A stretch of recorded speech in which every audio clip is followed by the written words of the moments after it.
Look, I get it. You're here because someone you thought was your whole world has pulled away, and now they're all you can think about. Morning, noon, and night. Every song reminds you of them. Every notification on your phone makes your heart race, hoping it's them. You replay conversations in your head, analyzing every word, every look, every moment you shared together. And it hurts like nothing you've ever experienced before. The twin flame journey is intense. When you meet your twin flame, it's like someone flipped a switch inside you. Everything feels electric and alive. You recognize something in them that mirrors something deep within yourself. It's beautiful and terrifying all at once. But then comes the runner and chaser dynamic, and suddenly you're left standing there wondering what happened to that incredible connection you both felt. Here's what most people don't tell you about the runner phase.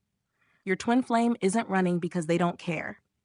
They're running because they care too much.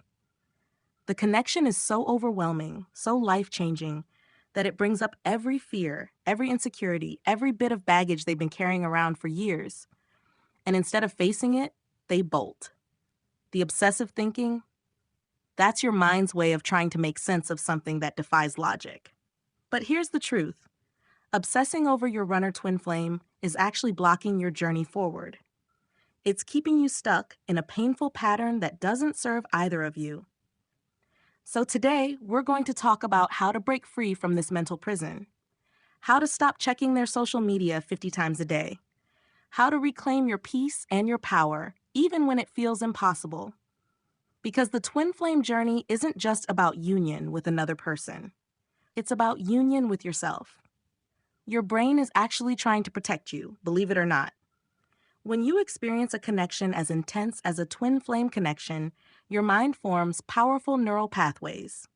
These pathways light up with feel-good chemicals when you think about your twin flame. It's almost like an addiction.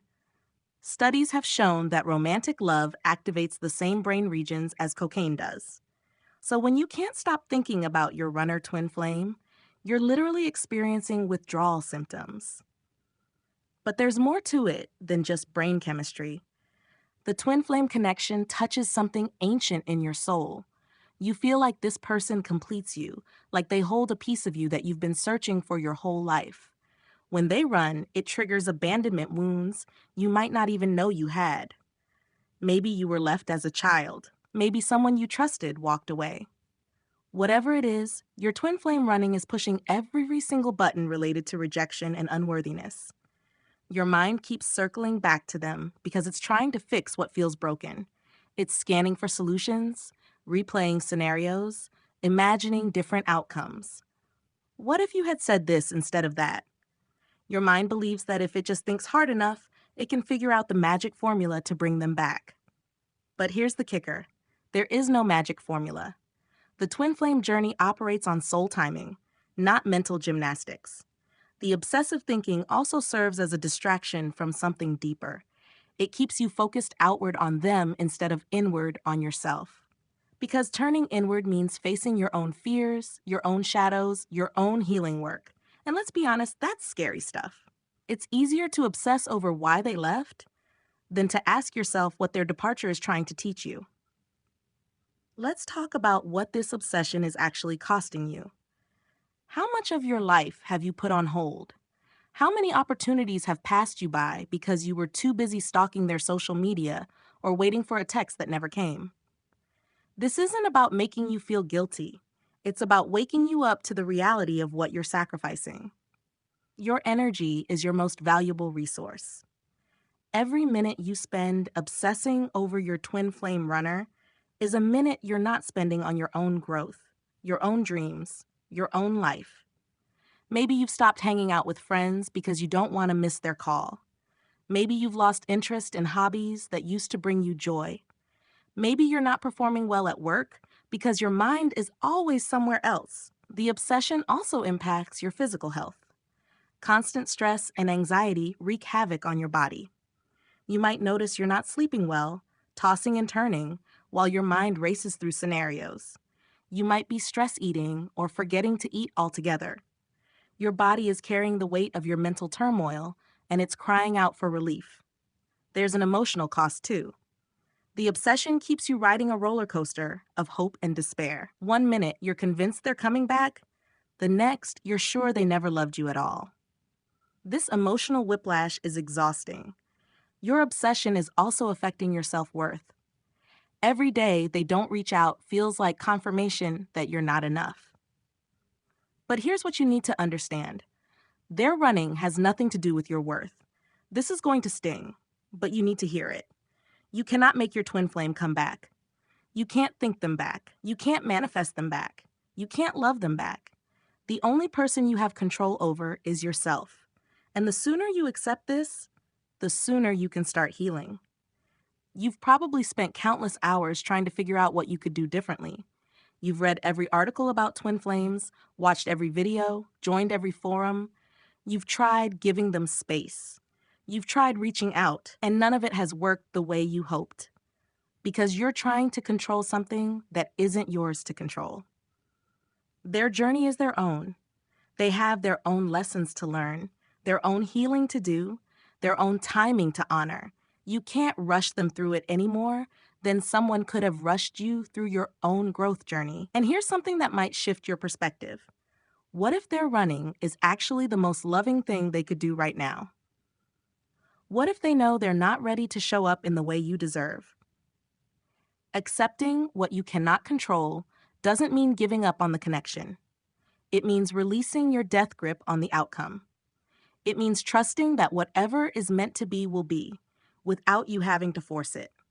Real love can exist peacefully in your heart without consuming your every waking thought. The connection doesn't disappear just because you stop obsessing over it. Think of it like holding sand in your hand. The tighter you squeeze, the more it slips through your fingers. But if you hold your hand open, the sand stays put. Your twin flame connection is the same way. The more you try to control and hold on, the more you push them away energetically. Now we get to the good stuff. All that energy you've been pouring into obsessing over your twin flame, it's time to redirect it back to where it belongs, to yourself. This is where the real transformation happens. Start by getting curious about yourself again. What lights you up? What makes you feel alive? What dreams did you have before you met your twin flame? Maybe there's a hobby you abandoned or a passion you pushed aside. Now's the time to pick it back up. Sign up for that class you've been thinking about. Start that project you've been putting off. Your body needs attention too. Move it, nourish it, rest it. Go for walks in nature where you can't check your phone every 5 minutes.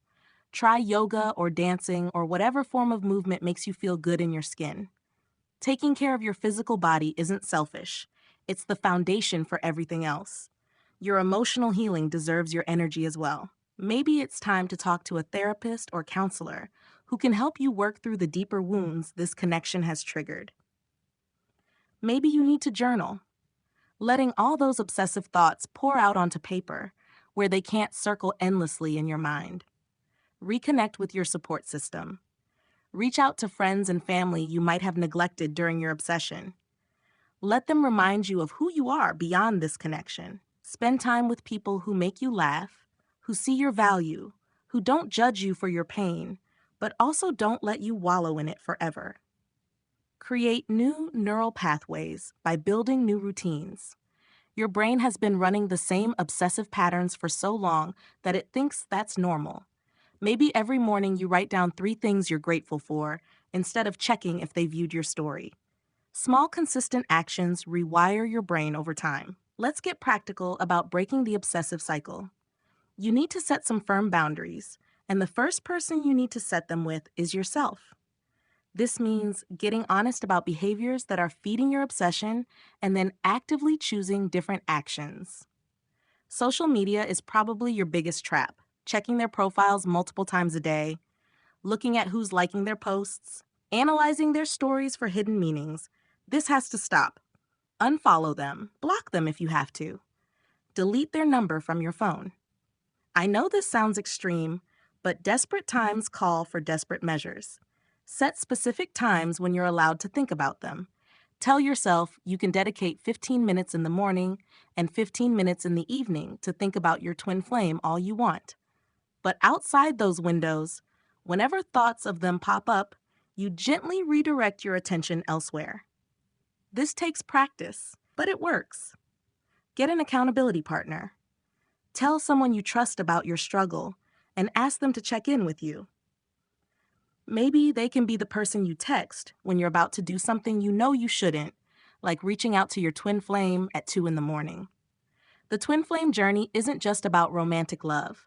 It's a spiritual catalyst designed to crack you open and force you to grow. Your twin flame runner is actually your greatest teacher right now, even though it doesn't feel like it. They're showing you exactly where you need to heal, where you're still giving your power away, where you're seeking outside yourself for something that can only be found within. The obsession itself is the lesson. It's showing you that you've made someone else more important than yourself. You've placed your happiness, your peace, your worth in someone else's hands. The universe is using this painful situation to teach you about self-love, self-respect, and self-sufficiency. Their absence is creating space for you to find yourself again. When they were around or when you were chasing them, you were so focused on them that you lost sight of your own path. Now you have an opportunity to remember who you are at your core.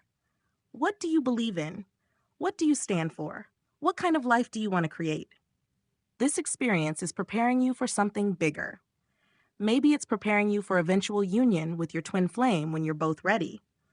Or maybe it's preparing you for a different kind of relationship built on a healthier foundation. Either way, the person you're becoming through this pain is stronger, wiser, and more whole than the person you were before. The obsessive thinking pulls you out of the present moment. You're either stuck in the past, replaying what was, or anxious about the future, imagining what might be. Meanwhile, your actual life is happening right now, and you're missing it. Start practicing mindfulness in small ways throughout your day. When you're eating, actually taste your food instead of mindlessly shoving it in while thinking about your twin flame. When you're talking to someone, really listen, instead of having half your attention on whether your phone has buzzed. These tiny moments of presence add up and train your brain to stay here instead of spiraling into obsessive thoughts. Meditation can be a game changer, even if you think you're not the meditation type. Start with 5 minutes of focusing on your breath. When your mind wanders to your twin flame, and it will, just notice it without judgment and bring your attention back to your breath. Remember that this moment is all you actually have. The past is gone. The future hasn't happened yet. But right now, in this present moment, you're okay. You're breathing. You're alive. Peace isn't something that happens when your circumstances change. It's a choice you make right now, in this moment, regardless of what's happening around you. You're not broken for feeling what you feel. The intensity of your pain is simply a reflection of the depth of your connection. But you're also not powerless. You have everything you need within you to break free from this obsessive cycle. Every day you choose yourself over the obsession, you're building new patterns. You're teaching yourself that you're worth your own energy and attention. Your twin flame runner is on their own journey, and you need to trust that. But more importantly, you're on your journey too.